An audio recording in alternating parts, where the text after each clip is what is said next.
धेरै पहिलेको कुरा हो।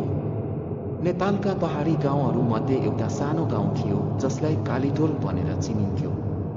यो गाउँ घना जङ्गलको छेउमा थियो जहाँ सूर्य अस्ताउँदा मात्र अँध्यारो छाउँथेनन्, डर पनि पस्थ्यो। गाउँलेहरू भन्थे त्यो जङ्गलमा कुनै रहस्यमय शक्ति बस्थ्यो। एक रात राजन नामका युवकले त्यो रहस्य थाहा पाउने निर्णय गरे। उसले सुन्नु थियो जङ्गलको बीचमा एउटा पुरानो भग्नावशेष मन्दिर छ जहाँ कुनै देवीको पूजा गरिन्थ्यो। तर पूजा बन्द भएदेखि त्यो ठाउँ शापित बनेको थियो। राजनलाई डर थिएन, ऊ साहसी थियो। यो सबै मात्र गाउँलेको कल्पना हो भनेर हाँस्दै ऊ जङ्गलतिर लाग्यो। रातको समयमा जङ्गल शान्त थियो, तर कतै कतै सुनिने स्यालको रुन र पातहरूमा हावा लागेर आएको आवाजले वातावरण झन् डरलाग्दो बनाएको थियो। जङ्गलको बीचमा पुग्दा उसले एक पुरानो मन्दिर देख्यो। मन्दिर भग्नावशेषमा बदलिएको थियो, तर यसको ढोकामा रातो रङले लेखिएका शब्दहरू स्पष्ट देखिन्थे, यो ठाउँबाट टाढा रहनुहोस्। राजनले त्यसलाई बेवास्ता गर्दै ढोका खोल्यो। भित्र अँध्यारो थियो।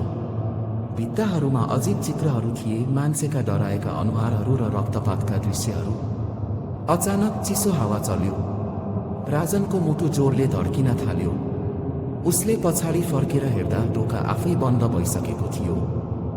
मन्दिरभित्र हिँड्दै गर्दा उसले एक पुरानो मूर्ति देख्यो। मूर्ति मानवीय आकृतिमा थियो, तर आँखा निकै वास्तविक देखिन्थे। अचानक मूर्तिका आँखा चम्किए। राजन अक्क न बक्क भयो। यो के हो? उसले डराउँदै सोध्यो। त्यतिकैमा एक नरम आवाज सुनियो, तिमी यहाँ किन आयौ? राजनले पछाडि फर्केर हेर्दा एक सेतो छाया देखा पर्यो।